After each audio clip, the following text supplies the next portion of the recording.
মাত্র ১৩ বছর বয়সে বিয়ে হয় আমার, অথচ আমার স্বামী আমায় কোনো দিনও বউ হিসেবে মেনে নেয়নি। আজ আমার বিয়ের ৩ বছর পূর্ণ হলো। সৎমায়ের সংসারে আমি অশান্তির কারণ হয়ে গেলাম এক সময়। সৎমা বাবাকে শর্ত দিল, তুমি হয় এই মেয়েকে গড়ছাড়া করো, নয়তো আমি নিজেই চলে যাব। তখন আমার বাবা ঠিক করলেন আমার বিয়ে দিবে চাচাতো ভাই অয়নের সাথে। সে বয়সে বেশ বড়, তখন তার বয়স ছিল ২২, আমার সবে ১৩। তাই হয়তো বিয়েটা আজও মেনে নেয়নি। বিয়ের পর সবার সামনে রেশ রাগী স্বরে বলেছিল অয়ন ভাই, নূরের এখনও সংসার করার বয়স হয়নি, যখন হবে তখন সংসার করবে। তাই তো আমি আজও অপেক্ষায়। এই বুঝি অয়ন ভাই এসে বলবে, চল তোকে নিয়ে একটা সংসার সাজায়। এই জন্মে বোধ হয় অয়ন ভাইয়ের সাথে আমার সংসার করা হবে না। আমার আর ভালো থাকা হলো না। ৩টা বছর ধরে অপেক্ষা করছি, হয়তো আমার অয়ন ভাই স্বীকার করবে আমি তার স্ত্রী। আজ হয়তো আমার অপেক্ষার অবসান ঘটবে। আমার অয়ন ভাই দ্বিতীয় বিয়ে করেছে, নতুন বউ নিয়ে হয়তো কালই ঘরে উঠবে, তারপর সংসার হবে তাদেরও। আচ্ছা, আমাকে কি একটু ভালোবাসা যেত না? আমার আর অয়ন ভাইয়ের সংসার হলে মন্দ হতো না। আমার মাটাও যেমন স্বার্থপর, আমায় ফেলে রেখে বিয়ে করে স্বামী সন্তান নিয়ে সংসার করছে। থাক, আমার কপালে হয়তো সুখ ছিল না, তাই তো অয়ন ভাইও আমার হলো না। ডায়েরির পাথার এতটুকু লিখে থামলো নূর। ডায়েরিটা বন্ধ করে তার উপরে মাথা রেখে শুয়ে পড়ল। কিশোরীর মনে যা এসেছে তাই লিখে দিয়েছে ডায়েরিতে। এই ডায়েরিটাই কেবল নূরের আপন। একাকিত্বের সঙ্গিনী কিশোরীর চোখ বেয়ে পড়ল অশ্রুপোটা নোনা জল। কেটে গেল আরও একটি একাকিত্ব ভরা রাত। সকালে ঘুম থেকে উঠে নূর শাশির ঘরে গেল। বিয়ের পর থেকেই ওর থাকার জায়গার শাশির বাড়িতে শাশির আদর নয়, বরং দায়িত্ববোধের ঠেলায় জায়গা পাওয়া এক অবাঞ্ছিত অতিথির মতো। শাশির রান্নাঘরে ভাঙা স্বরে কিছু একটা গুনগুন করছিলেন। নূর ধীরে ধীরে বলল, শাশি কিছু সাহায্য লাগবে? শাশি মুখ ঘুরিয়ে একবার তাকালেন, মুখে নিরাসক্ত ভঙ্গ। তুই খামোখা রান্নাঘরে গুড়গুড় করিস না, তোর কাজের মেয়ে হবার দরকার নেই। নূর চুপ করে দাঁড়িয়ে রইল কিছুক্ষণ, তারপর ধীরে পেছন ফিরল। ঘরের কোণে নিজের ছোট্ট চোখের পাশে রাখা বইগুলোর দিকে তাকিয়ে থেকে চোখটা জ্বলে ভরে উঠল আবার। হঠাৎ বাইরের উঠোন থেকে গলার শব্দ এলো, অয়ন আসছে। অয়ন ভাইয়ের গাড়ি ঢুকতেছে। নূরের বুকটা ধপাস করে উঠল। ৩ বছর পর আজ আবার অয়ন ভাই বাড়ি ফিরেছে, কিন্তু এই ফিরে আসা তার জন্য নয়। তার নতুন বউয়ের হাত ধরে ফিরেছে, পায়ের নিচে যেন মাটি নেই। তবুও নূর ছুটে গেল জানালার পাশে, দেখলো সাদা গাড়ি থেকে নামছে অয়ন, পাশে একটি মেয়ে লাজুক মুখে ওর সঙ্গে সঙ্গে হাঁটছে। নূরের মনে হলো যেন পুরো দুনিয়াটা থেমে গেছে। অয়ন আর আগের মতো নেই, মুখে ভারী গম্ভীরতা, চোখে অদ্ভুত এক শূন্যতা। নূরের চোখে চোখ পড়েনি তার, যেন নূরের বাড়ির কেউ নয়, এক অদৃশ্য মায়ার ছায়া মাত্র। নুন ধীরে ধীরে পেছনে ফিরল। ড্রেসিং টেবিলের আয়নে নিজেকে একবার দেখলো, চোখ লাল, চুল এলোমেলো, ঠোঁট নিস্তেজ। সে নিজের মনে মনে বলল, আজকের দিনটা শেষ হয়ে গেল। আজ থেকে অয়ন ভাইয়ের জীবনে আমি আর নেই। তবুও বুকের ভেতর অদ্ভুত এক ব্যথা। ডায়েরির পাতায় লেখা শেষ লাইনের মতো, এই জন্মে নয়, হয়তো পরের জন্মে অয়ন ভাইয়ের সাথে একটা সংসার হবে। বাড়ির ভিতরে এরকম উৎসবের আমেজ। নতুন বউ আসায় চাচি রকমারি রান্না করছে। চাচা আত্মীয়দের ফোন করে জানাচ্ছেন অয়নের বউকে দেখে যায়। তার চারপাশে যেন একটা নতুন স্বপ্নের সূচনা হয়েছে, শুধু সেই স্বপ্নে নূরের কোনো স্থান নেই। নূর বারান্দার এক কোনো চুপচাপ বসেছিল, দূর থেকে দেখছিল অয়নের নতুন বউকে। মেয়েটি খুব সুন্দর, স্নিগ্ধ মুখ, মাথায় ফাতলা ওড়না, চোখে কোনটা, তবে স্পষ্ট বোঝা যায় সে এই ঘরের নতুন রানীর মতো করে এসেছে। অয়ন ওকে সবার সঙ্গে আলাপ করিয়ে দিল, কিন্তু নূরের দিকে একবারও তাকালো না, না একটুকুও না। যেন সে নূরের উপস্থিতি অস্বীকার করছে, অথচ তার শরীরের রক্তে এখনো সেই বিয়ের কাবিননামা লেখা। রাতে নিজের ঘরে ফিরে নূর ডায়েরিটা আবার খুলল, লিখল, আজ আমার পৃথিবীটা পুরো বদলে গেছে। যাকে নিয়ে এত স্বপ্নে ছিল সে আজও মুখ ফিরিয়ে আছে। আজ রাতে ছাদটাও যেন মুছে গেছে আকাশ থেকে। এর কিছুক্ষণ পর দরজায় টোকা পড়ল, টকটক। নূর চমকে উঠল, এ সময়কে? দরজা খুলতেই চোখে পড়ল সামনে দাঁড়িয়ে অয়ন। ৩ বছর পর প্রথমবার এভাবে এত কাছে। অয়নের মুখ থমথমে, গভীর চোখে ক্লান্তির ছাপ। অনেকক্ষণ চুপ থেকে বলল, তুই এখনো সেই ডায়েরিতে লিখিস? নূর কেঁপে উঠল, গলার শব্দ হলো না। আমি তোকে ভুলে যাইনি নূর। নূর অবাক চোখে চেয়ে রইল। এই তো সেই অয়ন ভাই যে কখনই স্ত্রী বলে স্বীকার করেনি, আজ হঠাৎ কেন এই কথা? অয়ন আবার বলল, তোর বয়স কম ছিল, তোর চোখে তখন ছিল শুধু স্বপ্ন। আমি ভেবেছিলাম সময় হলে সব ঠিক হবে, কিন্তু সময় তো শুধু ভুল ভারিয়ে দিয়েছে। নূরের গলা বুঝে এলো, তাহলে এখন? এখন আমি ভুল করে ফেলেছি, বুঝেছিস? হয়তো অনেক দেরি হয়ে গেছে। নূর ফিসফিস করে জিজ্ঞেস করলো, তাহলে দ্বিতীয় বিয়ে? অয়ন মাথা নিচু করে বলল, মা জোর করেছিল। তোর শাশি বলেছিল তুই সংসার করতে পারবি না। ছোট মেয়ে, আমি ভুল পথে হেঁটেছি। নূর চোখের জল লুকানোর চেষ্টা করলো। অয়ন বলল, তুই যদি বলিস আমি সব কিছু ছেড়ে ফেলতে পারি, শুধু বল। আমি এখনো তোর অয়ন ভাই আছি। নূরের ডায়েরির পাতাটা খুলে পড়ছিল বাতাসে। সেখানে লেখা, এই জন্মে নয়, হয়তো পরের জন্মে। আবার এবার নূর বলল ধীরে, তোমায় আমি ভালোবাসি অয়ন ভাই। ভালোবাসা কি সেটা যখন বুঝতে শিখেছি তখন থেকেই ভালোবাসি। তুমি আমার প্রথম ভালোবাসা অয়ন ভাই। অয়নের চোখে তখন নীরব অনুশোচনা। নূরের চোখ বেয়ে এক ফোঁটা নোনা জল পড়ল। অয়ন দেখলো কিনা কে জানে। অয়ন ঘর থেকে চলে গেল। আজ সারা রাত নূর ঘুমায়নি। মনে কেবল একটাই প্রশ্ন ঘুরেছে, এই সম্পর্কে কি নতুন মোড় নেবে, নাকি আবারও হারিয়ে যাবে অনিশ্চয়তায়। রাত কেটে ভোর হলো, কিন্তু সেই রাতে যা ঘটেছিল সেটা নূরের ভেতর এক অদ্ভুত ঢেউ তুলেছে। অয়ন ভাইয়ের মুখের কথা এখনো কান ঝিঝি করে বাজছে। তুই যদি বলিস আমি সব কিছু ছেড়ে ফেলতে পারি, কিন্তু নূর জানে কথার চেয়ে বড় কিছু নেই প্রমাণ। এবং অয়ন এতদিনে যা করেনি সেটা প্রমাণ করার সময় এখন। সকালে উঠেই বাড়িতে অদ্ভুত একটা সাফা উত্তেজনা। নতুন বউ তাসনিমকে নিয়ে শাসির নানা পরিকল্পনায় ব্যস্ত। নূর চুপচাপ উঠোনের একপাশে বসে নিজের আঁচলে পেঁচিয়ে রাখা ডায়েরিটা শক্ত করে ধরেছিল।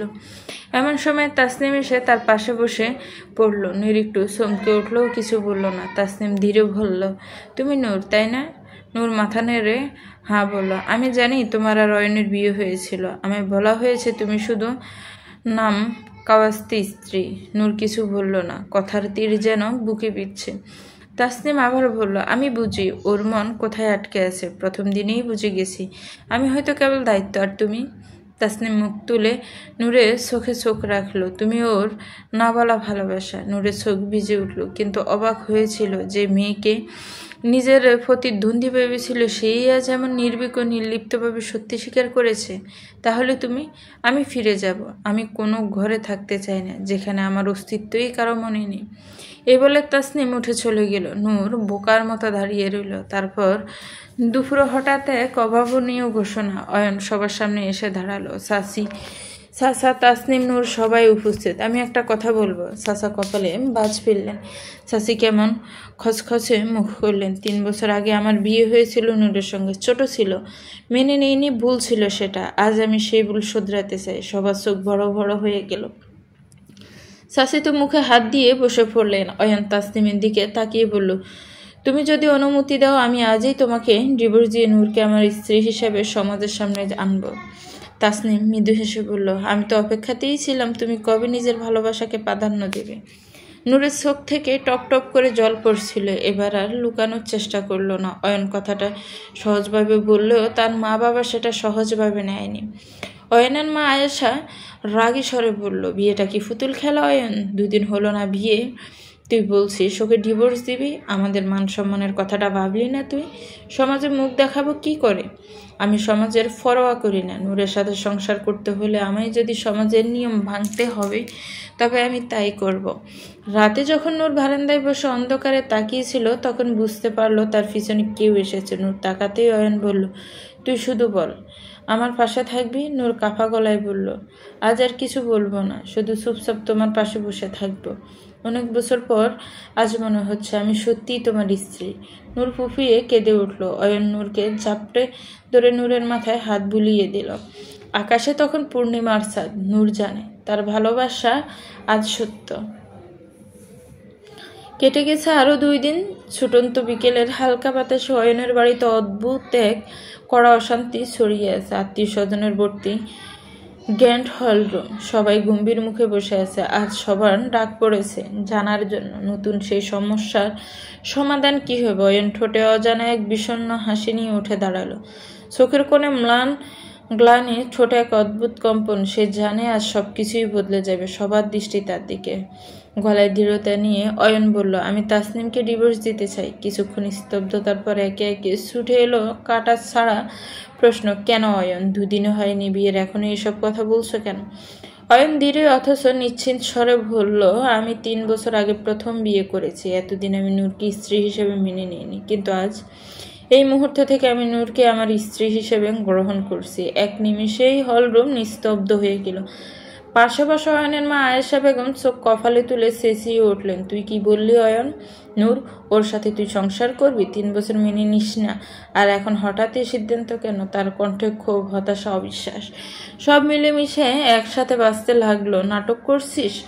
যখন ইচ্ছে বিয়ে করবি, যখন ইচ্ছে ছেড়ে দিবি। অয়ন কিছুক্ষণ চুপ থেকে ধীরে বলল, মা, তাসনিমকে আমি সম্মান করি, কিন্তু আমার হৃদয় বরাবরই নূরকেই খুঁজেছে।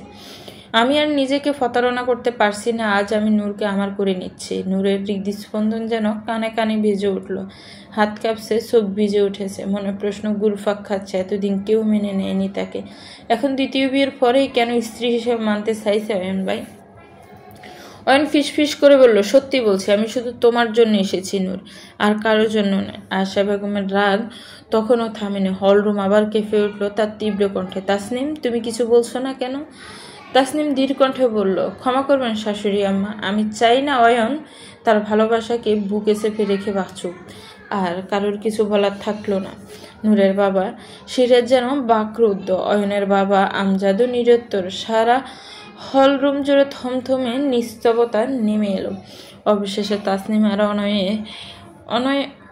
অয়নের ডিভোর্স হলো। নূর জানে না তার জীবনের পরবর্তী পাতাটা এত ভয়ানক হতে যাচ্ছে। ডিভোর্সের পরদিন সকালটা খুব অস্বাভাবিক ছিল। চারদিকে কেমন থমথমে নিস্তব্ধতা যেন শ্বাসরুদ্ধ করে রাখে। অয়নের বাড়িতে কেউ সারাদিন কিছু বলে না, তবে ছাউনিতে অদৃশ্য বিদ্বেষ জেগে থাকে। তবে একমাত্র মানুষ যার ছাউনিতে এখন নিঃস্বার্থ ভালোবাসা, সেই অয়নের বোন আশফিয়া। বয়সে নূরের সমান, বরাবরই যেন তার ছায়াসঙ্গী। আশফিয়া চুপচাপ এসে পাশে বসে বলে, তুই চিন্তা করিস না নুন, ভাইয়া যেটা করেছে সেটা ঠিক বলেই আমি বিশ্বাস করি। নূর তার দিকে তাকিয়ে হালকা হাসে, কিন্তু সেই হাসির নিচে চাপা বিষণ্ণতা থাকে। সে জানে সম্পর্ক বদলাতে মানুষ বদলে যায়, আর সেই সুযোগটাও নিচ্ছে তার নিজের বাবা সিরাজ মোল্লা। বিকাল গড়িয়ে সন্ধ্যা নামার আগে একটা কালো গাড়ি এসে থামে বাড়ির পেছনের গেটের কাছে। ভিতরে বসে থাকা লোকটার চোখে লোভ, মুখে ভয়ঙ্কর শীতলতা। সিরাজ গেট খুলে বলল, সব ঠিকঠাক আছে, শুধু বলো টাকাটা কবে দিবি? লোকটা হেসে বলল, এক রাতেই তো লাগবে, কাল সকালে ফিরিয়ে দিব।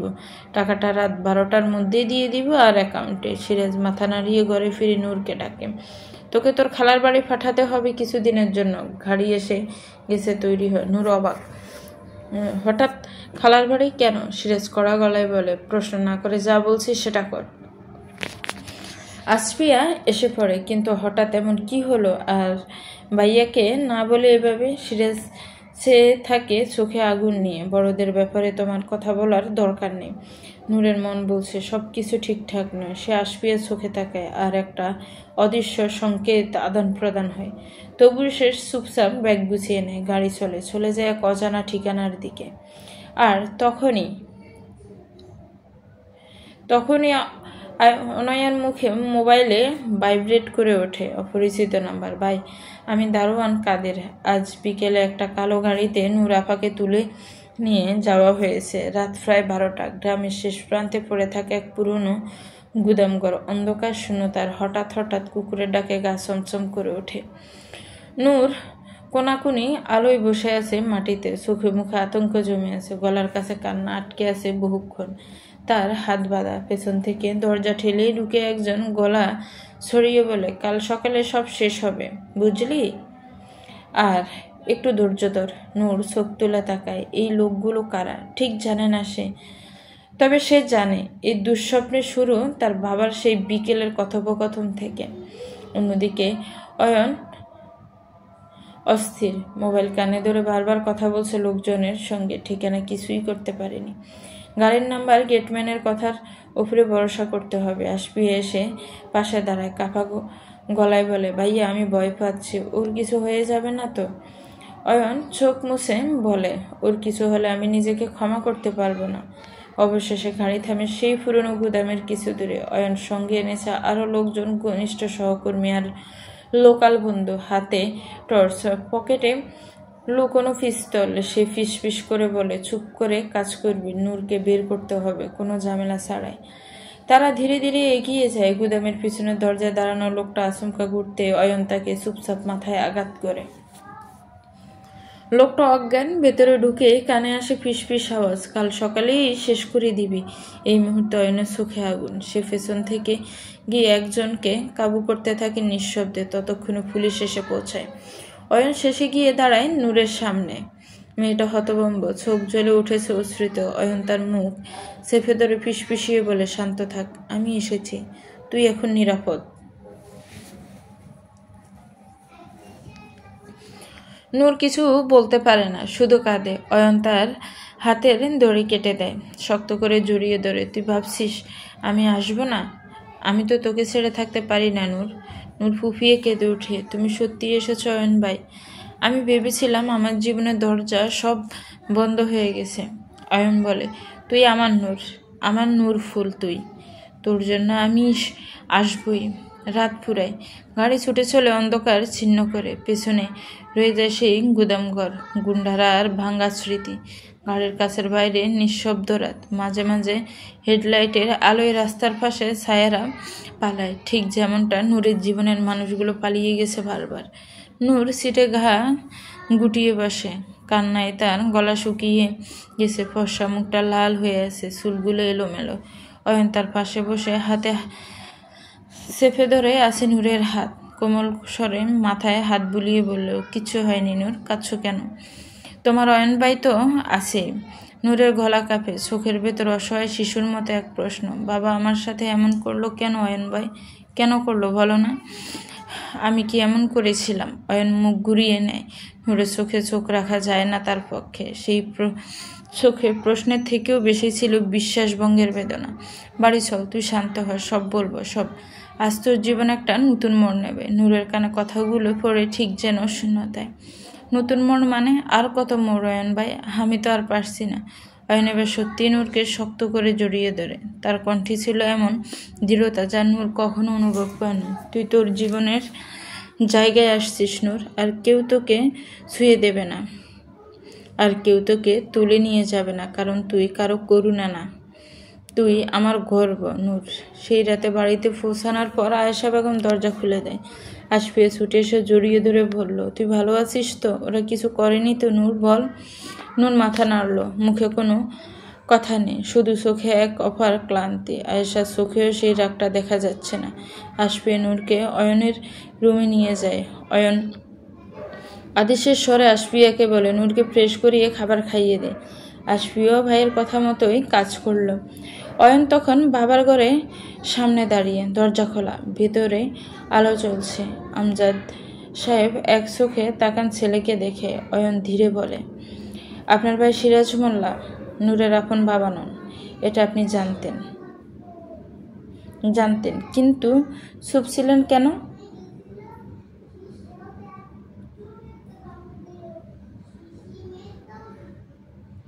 একটা গম্ভীর রাত ফেরিয়ে গেছে, ভোরের আলো ফুটছে ধীরে ধীরে। নূর এখনো শুয়েছে অয়নের বুকের উপর মাথা রেখে। অয়ন শক্ত করে জড়িয়ে ধরে রেখেছে নূরকে, যেন ছেড়ে দিলেই তার ফুলটি হারিয়ে যাবে নিষ্ঠুর ভরে। সকাল 7টায় নূরের ঘুম ভাঙল। নূরের নড়াচড়া টের পেয়ে অয়নেরও আধ ঘুম ভেঙে গেল। চোখ বন্ধ রেখে সে ঘুম ঘুম কণ্ঠে বলল, এমন করছিস কেন বউ, আর একটু ঘুমোতে দে। নূর একটু বিরক্ত গলায় বলল, তুমি ঘুমাও না অয়ন ভাই, আমি দূরে রেখেছো কেন? অয়ন এবার চোখ খুলে নূরের মাথায় নরম একটা চুমু দিয়ে বলল, তোকে ছাড়া বুকটা ফাঁকা ফাঁকা লাগে রে, মরুভূমির মতো। নূর হেসে উঠল, ভেংসি কেটে বলিস, ঢং দেখলে বাঁচি না, ছাড়ো তো। অয়ন তখন হাতের বাঁধন আলগা করে দিল। ভোরের কোমল আলোয় ঘুম জড়ানো সকালটা যেন একটু বেশিই আপন লাগছিল। নূর ধীরে ধীরে উঠে বসলো। অয়ন তখনও আধঘুমের মধ্যে চোখ বন্ধ করে হাসছিল, যেন নূরকে এক মুহূর্তের জন্য চোখের আড়াল করতে রাজি না। প্রথমে ফ্রেশ হয়ে তারপর পায়ে হালকা শব্দ তুলেই নূর রান্নাঘরের দিকে এগিয়ে গেল। রান্নাঘরে ঢুকতে আয়েশা হাসি মুখে বলল, এসেছিস নূর, আয়, আলুর খোসা ছাড়াতে বসে পড়। নূর ফুরফুরে মুডে কাজ করলো। আয়েশা তখন ডাল বাছাইয়ে ব্যস্ত। তখনই আসফিয়া পেছন থেকে এসে নূরের মাথায় ঘাটটা মারল। নূর চমকে উঠে ডাক দিল, উফ, কী করছিস আসফি? আসফিয়া হেসে লুটোফুটি, ইসরে, ভাবিটা রেগে গেল। রাগলে কিন্তু ভাবিজানকে অস্থির লাগে। নূরও এবার হেসে ফেলল। সে জল ছিটিয়ে দিল আশফিয়ার দিকে। আশফিয়া দৌড়ে পালালো, আর আয়েশা ব্রু কুঁচকে বলল, তোমরা তো রান্নাঘরকে খেলাঘর বানিয়ে ফেললে। নূর আর আশফিয়া তখন হেসে কুটি কুটি রান্নাঘর যেন তাদের ছোট্ট পৃথিবীর এক টুকরো আনন্দ হয়ে উঠল। দারুণ! তাহলে আমি তোমার গল্পের পরবর্তী অংশে দুপুরে খাবারের টেবিলে মজার কাণ্ড এবং অয়ন নূরের ছোট ছোট মিষ্টি মুহূর্ত যোগ করে দিচ্ছি। দেখো কেমন হয়। রান্নাঘরের কাজ শেষ হতে না হতে বাড়ি জুড়ে ভুরিভোজের আয়োজন। ডাইনিং টেবিল ভর্তি রকমারি খাবার, সবাই টেবিলে বসেছে। নূর আয়েশাকে সাহায্য করে খাবার পরিবেশন করছিল। আয়েশা আমজাদ মোল্লাকে খাবার বেড়ে দিচ্ছেন। অয়ন একদৃষ্টে নূরের মুখের দিকে তাকিয়েছিল। নূর যখন ভাতের হাঁড়ি নিয়ে অয়নের প্লেটের কাছে এলো, অয়ন ইচ্ছে করেই একটু বেশি হাসি মুখে বলল, নূর, তোকে তো রান্নার রানী ঘোষণা করা উচিত। নূর লজ্জা লুকিয়ে মাথা নিচু করে বলল। আশফিয়া ফিসফিস করে আয়েশার কানে বলল, দেখেছো দেখেছো, অয়ন ভাইয়ের চোখে তো শুধু নূর আপাকেই দেখা যাচ্ছে। আয়েশা ছাপা হেসে বলল, চুপ কর বেয়াদব। সবাই খেতে বসলো। হঠাৎ আশফিয়া প্লেটের নিচে নূরের পায়ের ওপর হালকা ঠেলে দিল সবার সামনে। অয়ন নিজের হাতে ভাত আর মাংস মিশিয়ে নূরের প্লেটে তুলে দিল। নূর লজ্জায় লাল হয়ে চোখ নামিয়ে নিল, আর টেবিলের চার পাশে ছড়িয়ে পড়লো একরাশ হাসির উষ্ণতা। সেই দুপুরটা হয়ে রইল হাসি, মজা আর নিঃশব্দে বেড়ে ওঠা ভালোবাসার এক মধুর স্মৃতি। সন্ধ্যার নরম অন্ধকারে জেগে বসে আছে নূর। চোখে ঘুম নেই, মনে বিশৃঙ্খল প্রশ্ন। সেদিনের ঘটনা যেন এখনো মন থেকে সরছে না। বাকিরা সোফায় বসে আছে। আমজাদ মোল্লা কি নিয়ে যেন কথা বলছে। ঠিক তখনই দরজায় টোকা। আশফিয়া গিয়ে দরজা খুলে সিরাজ চাচা এসেছে, খুব অস্থির। অনয় আমজাদ মোল্লা কিছুটা অবাক হয়ে এ সময় ওনাকে দেখে। সামনে দাঁড়িয়ে থাকে এক ভেঙে পড়া মানুষ, সিরাজ মোল্লা। আমজাদ মোল্লা ভাইকে ডেকে বলে, আয় বস এখানে, কোনো দরকার এসেছিস মনে হয়। সিরাজ সাহেব নরম স্বরে ভাইয়ের দিকে তাকিয়ে বলে, নূরকে একটু আসতে বলো। শ্বশুরের ডাকে নূর এক পাকা ধরে আসে। সিরাজ এসে নূরের কাছে দাঁড়ায়। তুমি এখানে? তার গলায় অস্বস্তি, রাগ, দুঃখ, ভয় সব মিলেমিশে একরকম ক্ষত। সিরাজ কাঁপা গলায় বলে, নূর, আমি জানি আমি ভুল করেছি, একটা নয় অনেকগুলো ভুল। নূর চোখ সরিয়ে নেয় চুপচাপ। সে আবার বলে, আমি পাপী, আমি খারাপ, টাকা লোভে আমি বাপ মেয়ের ভালোবাসা বেছে দিয়েছিলাম। তার গলা ভারী হয়ে আসে। নূরের চোখে জল জমে। তুই আমার মেয়ে, আমার নূর। সে হাঁটু গেড়ে বসে পড়ে মাটিতে। ক্ষমা করে দে মা, আমি তোর সামনে দাঁড়ানোর যোগ্য না। একবার এই পাপী পুরুষকে ভাবা বলে ডাক নূর, একবার ডাক। নূর চুপ করে, তার চোখ বেয়ে জল গড়িয়ে পড়ে। দূরে দাঁড়িয়ে থাকা সবাই যেন বিশ্বাস করতে পারছে না এই সিরাজকে। সিরাজ তো এমন না। এই কি সেই সিরাজ মোল্লা যে পুরুষ আজ পর্যন্ত কোনো মানুষের সামনে মাথা নত করেনি, যে চোখে চোখ রেখে কথা বলেছে নেতা থেকে চাষার।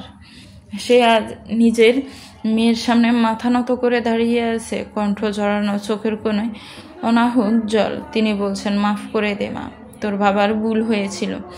মেয়েটি অবাক চোখে চেয়ে আছে তার বাবার দিকে।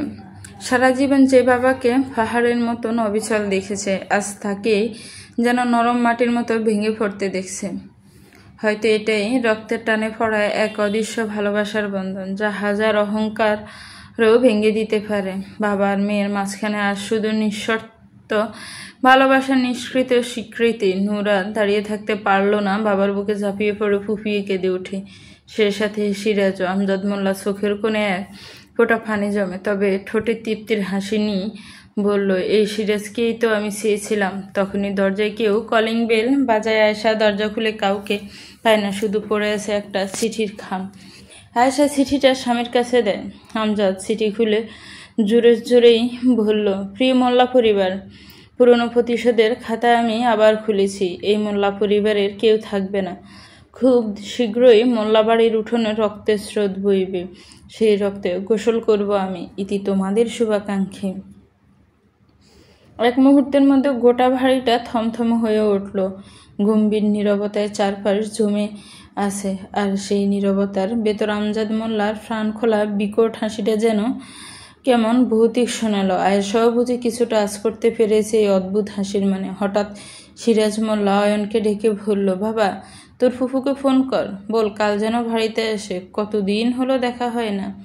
অয়ন নীরবে মাথা নেড়ে সম্মতি জানালো। সিরাজ ওরে বলে দিছিস ওর শত্রুতা আমাদের সঙ্গে, আমার বোনের সঙ্গে নয়। সোয়াল শক্ত করে গলার সুরে কঠোরতা এনে বললেন আমজাদ মোল্লা। এসব কথাবার্তা যেন নূরের বোধের বাইরে।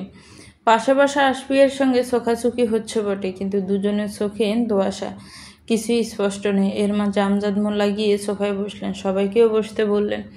চোখে মুখে চিন্তার ছাপ নিয়ে আমজাদ বললেন, সিরাজ, তোর বউ রুমা আর বাচ্চাদের কদিন আমার ঘরে রেখে দে। সিরাজ মাথা নুইয়ে জবাব দিল, ঠিক আছে ভাইজান। এরপর তিনি নূরকে নিজের পাশে ডাকলেন, মাথায় আলতো হাত রেখে স্নেহ ভরে বললেন, নূর মা, চলো, তোমাদের আজ একটা ভয়ঙ্কর অতীতের গল্প শোনাই। নূরের চোখে মুখে কৌতূহলের ঝিলিক, বাকিরাও নীরবে অপেক্ষায়। আমজাদ মোল্লা বলতে শুরু করলেন, আমার আব্বার নাম ছিল মোস্তফা মোল্লা আর আম্মার নাম নূরজাহান। আমরা ছিলাম 2 ভাই 1 বোন।